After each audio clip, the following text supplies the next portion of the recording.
Hello guys, कैसे हैं आप सभी लोग। उम्मीद है आप सभी लोग बहुत अच्छे होंगे।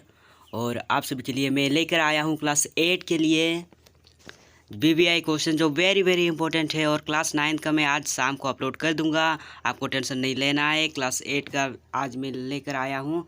देखिए तो चलिए देखते हैं। क्लास 8 टर्म 2 एग्जामिनेशन 2022 जो पेपर 2 है 5 जुलाई को हमारा है साइंस का। मैंने सब्जेक्टिव टाइप है, मैंने लाया है आपके लिए। चलिए देखते हैं। फुल मार्क्स 50 है और 1.5 घंटा का समय दिया जा रहा है। तो चलिए देखते हैं क्वेश्चन को। सबसे पहला क्वेश्चन है, प्रकाश का परावर्तन किसे कहते हैं। प्रकाश का परावर्तन किसे कहते हैं? तो प्रकाश का परावर्तन उसे कहते हैं वह प्रक्रिया जिसके कारण किसी वस्तु की सतह से टकराने वाले प्रकाश किरण वापस लौट जाती है, प्रकाश का परावर्तन कहलाती है। प्रकाश के परावर्तन को हम समतल दर्पण की सहायता से देखते हैं। यहाँ पर 2 है लिखा हुआ है, यहाँ भी मिस प्रिंट है तो आप एक ही को मान लीजिएगा। चलिए आप क्वेश्चन नंबर 2 को देखते हैं। क्वेश्चन नंबर 2 कह रहा है कि पेरिस्कोप क्या है। पेरिस्कोप जो है वो क्या है? तो देखिए, पेरिस्कोप एक ऐसा प्रकाशीय यंत्र है जो वैसी वस्तु को दृश्यमान करती है जो दृष्टि रेखा पर स्थित ना हो या समतल दर्पण से प्रकाश के परिवर्तन के सिद्धांत पर आधारित है। ये जो है पेरिस्कोप का डिफिनेशन है। तो आगे देखेंगे क्वेश्चन नंबर 3। क्वेश्चन नंबर 3 देखते हैं। क्वेश्चन नंबर 3, मानव नेत्र के विभिन्न भागों के नाम लिखिए। मानव नेत्र मतलब क्या? मानव का आँख, मानव का आँख, आँख का कौन कौन से नाम है उसको हमको लिखना है। तो मानव नेत्र के विभिन्न भागों के नाम, पहला आँख को हम रेटिना भी कहते हैं, लेंस भी कहते हैं, आइरिस भी कहते हैं और कार्निया भी कहते हैं और तंत्रिका भी कहते हैं। तो ये आँख का जो नाम है। आगे देखते हैं क्वेश्चन नंबर 4। क्वेश्चन नंबर 4 हमारा कह रहा है, ब्रेल लिपि किसे कहते हैं। ब्रेल लिपि जो है वो किसे कहते हैं? तो चाक्षुष दिव्यांग युक्त व्यक्तियों के लिए सर्वाधिक लोकप्रिय साधन ब्रेल है। लुई ब्रेल स्वयं एक चाक्षुष दिव्यांग युक्त व्यक्ति थे। इन्होंने एक पद्धति विकसित किया तथा इसे 1821 में प्रकाशित किया। वर्तमान पद्धति 1932 से अपनाई गई सामान्य भाषाओं, गणित तथा वैज्ञानिक विचारों के लिए ब्रेल कोड है। ब्रेल पद्धति का उपयोग कर अनेक भारतीय भाषाओं को पढ़ा जा सकता है। यह है ब्रेल लिपि। तो चलिए अब क्वेश्चन नंबर 5 देखते हैं। क्वेश्चन नंबर 5 कह रहा है, समतल दर्पण द्वारा बना प्रतिबिंब की क्या विशेषताएं हैं। समतल दर्पण जो है उससे बना प्रतिबिंब की क्या विशेषताएं हैं? तो देखिए, समतल दर्पण से बने प्रतिबिंब की विशेषताएं निम्नलिखित है। पहला है, समतल दर्पण से बना प्रतिबिंब आभासी होता है। समतल दर्पण से बना प्रतिबिंब दर्पण के पीछे बनता है। और तीसरा है, समतल दर्पण से वस्तु की दूरी तथा प्रतिबिंब की दूरी समान होती है। चौथा है, प्रतिबिंब का आकार वस्तु के आकार के बराबर होता है। पांचवा है, समतल दर्पण से बना प्रतिबिंब सीधा होता है। और छठा जो है, समतल दर्पण से बना प्रतिबिंब पार्श्ववर्ग परिवर्तित होता है। तो ये जो है समतल दर्पण जो है बना प्रतिबिंब की विशेषताएं थी। तो चलिए अब क्वेश्चन नंबर 6 देखते हैं। क्वेश्चन नंबर 6 क्या कह रहा है, घर्षण बल किसे कहते हैं। जो घर्षण बल है वो किसे कहते हैं? तो देखिए, वस्तु को रोकने के लिए जो बल विपरीत दिशा में कार्य होता है उसे हम घर्षण बल कहते हैं। और आगे नेक्स्ट देखते हैं। नेक्स्ट क्या है, नेक्स्ट देखते हैं, कामनीदार तुला क्या है। कामनीदार तुला क्या है? कामनीदार तुला वह यंत्र है जिसके द्वारा किसी वस्तु पर लगने वाले बल को मापा जाता है। इसमें एक कुंडलित कमानी होता है जिसमें बल लगाने पर इसका फैलाव होता है। कमानी के इस फैलाव की माप इसके आंशिक पैमाने पर चलने वाले संकेतक द्वारा की जाती है। पैमाने के पाठ्यांक द्वारा बल का परिमाण मिलता है। ये जो है कामनीदार तुला था। तो आगे देखते हैं क्वेश्चन नंबर 8। क्वेश्चन नंबर 8 हमारा कह रहा है, लौटनी घर्षण किसे कहते हैं। लौटनी घर्षण किसे कहते हैं? जब एक वस्तु किसी दूसरी वस्तु के पृष्ठ पर लुढ़कती है तो उसकी गति के प्रतिरोध को लौटनी घर्षण कहते हैं। क्वेश्चन नंबर 9 देखते हैं। क्वेश्चन नंबर 9 क्या कह रहा है, घर्षण बल को कौन कौन से कारक प्रभावित करते हैं। कौन कौन से कारक घर्षण बल को प्रभावित करते हैं? जो पहला है, सत्ता एवं वस्तु के संपर्क पृष्ठ की प्रकृति, और दूसरा है वस्तु का भार। आगे देखते हैं क्वेश्चन नंबर 10। क्वेश्चन नंबर 10 हमारा है, घर्षण बल किस प्रकार लाभदायक है? घर्षण बल जो है किस प्रकार लाभदायक है? घर्षण बल लाभदायक है क्योंकि घर्षण बल बिना किस फिसने चलने में सहायक होता है। सभी तरह के वाहन घर्षण बल के कारण ही बिना फिसले या नियंत्रण में रहते हैं। इस बल के कारण ही हम किसी वस्तु को हाथ से पकड़ सकते हैं। आगे देखते हैं क्वेश्चन नंबर 11। क्वेश्चन नंबर 11 कह रहा है ध्वनि क्या है? ध्वनि का इंग्लिश होता है साउंड, SOUND, साउंड होता है ध्वनि का इंग्लिश। तो ध्वनि क्या है ये हमको क्वेश्चन में पूछ रहा है। तो ध्वनि वो है, ध्वनि ऊर्जा का एक रूप है जो हमारे कानों के श्रवण की संवेदना उत्पन्न करती है। तो चलिए आप क्वेश्चन नंबर 12 देखते हैं। क्वेश्चन नंबर 12 हमारा कह रहा है ध्वनि की प्रबलता किसे कहते हैं? इसका आयाम से संबंध है। इसका आयाम से क्या संबंध है? ध्वनि की प्रबलता किसे कहते हैं? इसका आयाम से क्या संबंध है? तो ध्वनि तरंग की इकाई क्षेत्रफल में जितनी ऊर्जा होती है वही ध्वनि की प्रबलता की माप होती है। ध्वनि की प्रबलता उसके आयाम पर निर्भर करती है। जब कंप्लीट वस्तु का आयाम कम होता है तो उत्पन्न ध्वनि मंद होती है।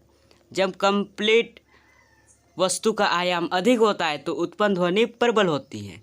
यह जो है ध्वनि की प्रबलता और इसका आयाम था, आयाम का संबंध। आगे देखते हैं क्वेश्चन नंबर 13 क्या रहा है कि तारतम्य क्या है? तारतम्य जो है वो क्या है? तारतम्य वह गुण है जिससे हमारे कान पतले और मोटे, तीक्ष्ण और कर्कश स्वरों के पहचान कर सकते हैं। यहाँ भी 2 ठो है लिखा हुआ है, आप एक ही ठो मान लीजिएगा, मिस प्रिंट है। चलिए अब आगे देखते हैं क्वेश्चन नंबर 14। क्वेश्चन नंबर 14 कह रहा है कंपन के आयाम से क्या अभिप्राय है? इसका एसआई मात्रक बताएं। यहाँ भी 2 ठो लिखा हुआ है। चलिए इसको देख लेते हैं। कंफर्म यहाँ आन लिखा हुआ है, यानी आने, यहाँ पर आने होगा, यहाँ पर जो है आने होगा। कंपन आने वस्तु अपनी माँ की स्थिति के इधर उधर जिस अधिकतम दूरी तक जाती है उसे आयाम कहते हैं। इसका एसआई मात्रक मीटर होता है। इसका जो है एसआई मात्रक मीटर होता है। आगे देते हैं क्वेश्चन नंबर 15। क्वेश्चन नंबर 15 कह रहा है मानव के लिए कष्टदायक ध्वनि की आवृत्ति क्या होती है? जो कष्टदायक ध्वनि है उसकी आवृत्ति क्या होती है? तो 80 dB से अधिक प्रबलता की ध्वनि अधिक शोर वाली होती है जो मानव के लिए कष्टदायक होती है। चलिए आप क्वेश्चन नंबर 16 देखते हैं। क्वेश्चन नंबर 16 हमारा क्या कह रहा है? हमें जैव विविधता का संरक्षण क्यों करना चाहिए? जैव विविधता का संरक्षण क्यों करना चाहिए? हमें हमारे जैव विविधता को बचाना चाहिए क्योंकि एकल जीवन का पृथ्वी पर अस्तित्व संभव नहीं है। जैव विविधता के कारण ही पृथ्वी पर जीवन में संतुलन बना रहता है।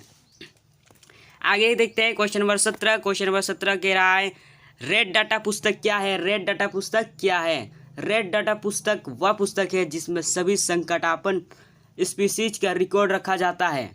पौधों, जंतुओं और अन्य स्पीसीज के लिए अलग अलग रेड डाटा पुस्तक है। आगे देखते हैं क्वेश्चन नंबर 18। क्वेश्चन नंबर 18 कह रहा है कृषिगत सूखा किसे कहते हैं? कृषिगत सूखा किसे कहते हैं? यदि वर्षा काल में एक सप्ताह में 0.5 मिलीमीटर से कम वर्षा होती है और निरंतर यह स्थिति 4 सप्ताह तक बनी रहती है तो फसलें सूख जाती हैं। उसे कृषिगत सूखा कहा जाता है। ये जो है 18 का राइट आंसर है। आप इसको नोट डाउन याद भी करते जाइए। चलिए क्वेश्चन नंबर 19 देखते हैं। क्वेश्चन नंबर 19 क्या है? वनोन्मूलन क्या है? इसके 2 प्राकृतिक कारण लिखे हैं। वनों को समाप्त किया जाना एक और वनोन्मूलन कहलाता है। जंगल में आग, दवा, नाम एवं भीषण सूखा वनोन्मूलन के प्राकृतिक कारण है। ये जो है वनोन्मूलन का डिफिनेशन है और इसका कारण भी है। क्वेश्चन नंबर 20 देखते हैं। क्वेश्चन नंबर 20 क्या कह रहा है? राष्ट्रीय उद्यान क्या है? राष्ट्रीय उद्यान क्या है? वन्य जंतुओं के लिए आरक्षित क्षेत्र है जहाँ वह स्वतंत्र निर्बाध रूप से आवास एवं प्राकृतिक साधनों का उपयोग कर सकते हैं, राष्ट्रीय उद्यान कहलाता है। यह जो है क्वेश्चन नंबर 20 का राइट आंसर। आप इसको नोट डाउन करते जाइए और याद भी करते जाइए। आपके एग्जाम बहुत अच्छा जाने वाला है, आप इसको देखते रहिए, याद भी करते जाइए। चलिए क्वेश्चन नंबर 21 देखते हैं। वायु प्रदूषण क्या है? वायु प्रदूषण बहुत इंपॉर्टेंट है, आप इसको याद रखिएगा। वायुमंडल में बाहर से अवांछित पदार्थों के आने या पहले से उपस्थित अवयवों की मात्रा बढ़ने से जब हानिकारक प्रभाव पड़ने लगता है तब कहा जाता है कि वायु प्रदूषित हो गई है। तो चलिए अब क्वेश्चन नंबर 22 देखते हैं। क्वेश्चन नंबर 22 हमारा है, प्रदूषण किसे कहते हैं? यह भी इम्पोर्टेंट है, याद रखिएगा। प्राकृतिक वातावरण से होने वाले अवांछित एवं हानिकारक परिवर्तन को प्रदूषण कहते हैं। चलिए अब क्वेश्चन नंबर 23 देखते हैं। क्वेश्चन नंबर 23, मानव जनित प्रदूषक क्या है? इनके 2 उदाहरण दें। ये भी इम्पोर्टेंट है, सब इम्पोर्टेंट है, आप इसको सभी को थोड़ा थोड़ा याद करते जाइएगा। वाहनों, कल कारखानों से निकलने वाले धुएं, जीवाश्म ईंधन, वो कोयला, तेल, गैस के पूर्ण और अपूर्ण दहन, ताप विद्युत संयंत्र आदि के कारण वायुमंडल में विषाक्त गैसों मिल जाती है। वार्षिल, कार्बनिक, यौगिक आदि भी गंभीर वायु प्रदूषक है। उदाहरण, धुआं, धूल के कारण विभिन्न, यहाँ कैसे नहीं, यहाँ गैसें होगा, गैसें, यहाँ पर जो है गैसें होगा, लास्ट में कैसे लिखा हुआ है, यहाँ पर गैस है। तो चलिए अब आगे बढ़ते हैं। Question number 24। क्वेश्चन नंबर 24 कह रहा है, वायु प्रदूषण के कौन कौन से कारक है? वायु प्रदूषण हो रहा है, उसके क्या क्या कारण है? तो देखिए, carbon monoxide, nitrogen oxide, carbon dioxide, methane तथा सल्फर डाइऑक्साइड आदि वायु प्रदूषण के प्रमुख कारक हैं। अब देखते हैं क्वेश्चन नंबर 25, ये इम्पोर्टेंट है। अम्ल वर्षा क्या है? अम्ल वर्षा क्या है? वायु प्रदूषण के कारण वायुमंडल में उपस्थित सल्फर गंधक और नाइट्रोजन के ऑक्साइड वायु में उपस्थित जलवाष्प से प्रतिक्रिया करके और नाइट्रिक अम्ल का निर्माण करते हैं। यह अम्ल वर्षा जल के साथ मिलकर जब धरती पर गिरते हैं तब इन्हें अम्ल वर्षा कहते हैं। आगे देखते हैं क्वेश्चन नंबर 26। क्वेश्चन नंबर 26 कह रहा है, हार्मोन क्या है? हार्मोन जो है वो क्या है? वह रासायनिक पदार्थ है जो अंतःस्रावी ग्रंथियों द्वारा स्रावित किए जाते हैं, हार्मोन कहलाते हैं। क्वेश्चन नंबर 27 देखते हैं। क्वेश्चन नंबर 27 क्या है? क्वेश्चन नंबर 27 जो है, एक स्वस्थ व्यक्ति किसे कहते हैं? जब व्यक्ति को देखेंगे तो किसे कहेंगे कि वो स्वस्थ व्यक्ति है?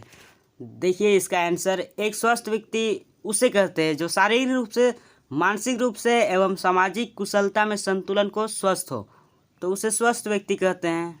ये सिंपल है। आगे देखते हैं क्वेश्चन नंबर 28। क्वेश्चन नंबर 28 कह रहा है, एड्स नामक बीमारी किस विषाणु द्वारा होता है? एड्स नामक बीमारी जो है वो किस विषाणु द्वारा होता है, किस वायरस द्वारा होता है? तो एड्स नामक बीमारी HIV वायरस के द्वारा होता है। क्वेश्चन नंबर 29 देखते हैं। क्वेश्चन नंबर 29 कह रहा है, किशोरावस्था क्या है? किशोरावस्था जो है वो क्या है? जीवन काल की अवधि जब शरीर में ऐसे परिवर्तन होते हैं जिनके परिणाम स्वरूप जन्म परिपक्वता आती है, किशोरावस्था कहलाती है। ये जो है किशोरावस्था का डिफिनेशन था। अब इसको नोट डाउन करते जाइए और याद भी करते जाइए। आगे लास्ट क्वेश्चन जो है क्वेश्चन नंबर 30, कंठमणि किसे कहते हैं? कंठमणि जो है वो किसे कहते हैं? देखिए, लड़कों का स्वर यंत्र लड़कियों की अपेक्षा बड़ा होता है और गले के सामने उभरा हुआ दिखाई देने लगता है। इसे कंठमणि या डम्स एप्पल कहा जाता है। ये जो है क्वेश्चन नंबर 30 का सही आंसर था। और क्लास 8 के लिए मैंने 30 क्वेश्चन करा दिए हैं और क्लास 9 का जो आज ही अपलोड करूँगा शाम को। तो क्लास 8 के लिए आप इसको याद करिए और अच्छे से एग्ज़ाम देकर आइए और कमेंट में बताइए कि आपका एग्ज़ाम कैसा गया। तो यहीं पर इस वीडियो को ख़त्म करते हैं। तो आज के लिए इतना ही। जय हिंद, जय भारत, धन्यवाद।